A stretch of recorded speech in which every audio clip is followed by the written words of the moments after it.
Good morning, YouTube. This is a video overview of my solar power system today. I'll split this into a couple of segments to keep the length down. The first segment will cover the solar panels, the second the charge controller and inverter, and the third will cover backup power and future plans. Ideally, one would plan out the loads to be powered, estimate the amount of reserve time required, use that to size a battery bank, then size the panel array and charge controller to meet those needs.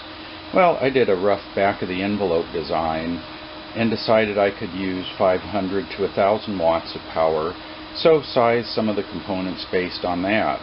Then I started out small and have grown the system over time as I moved more loads over to it. It's a sunny October morning. The panels are at 30.5 volts. And looks like we're charging the batteries at about 13.9 amps right now. Oh, there's 16.9. And I've got around 11 or 12 amps of DC load. And the inverter is drawing about 16 amps right now. That's the noise of the fan you hear in the background. This is where that power comes from. Here's a pair of old 15-watt Harbor Freight amorphous panels I got many years ago as part of a cooling fan system. I have a video about that in my solar heating playlist. They are wired in series, and I'll be moving those onto the main south-facing rack which is over here.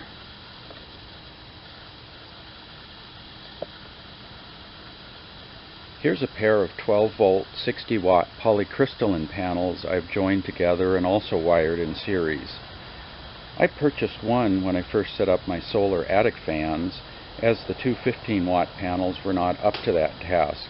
I later added the second 60-watt panel when I converted to 24-volt operation with the MPPT charge controller. Here are three 24-volt, 270-watt LG monocrystalline panels that I purchased last winter when I started adding more DC loads. In total, that is 960 watts of capacity. I have the panels on a tilting rack that faces south. I adjust the rack angle 4 times a year to match the sun angle. It's on the spring-fall setting of 34 degrees now.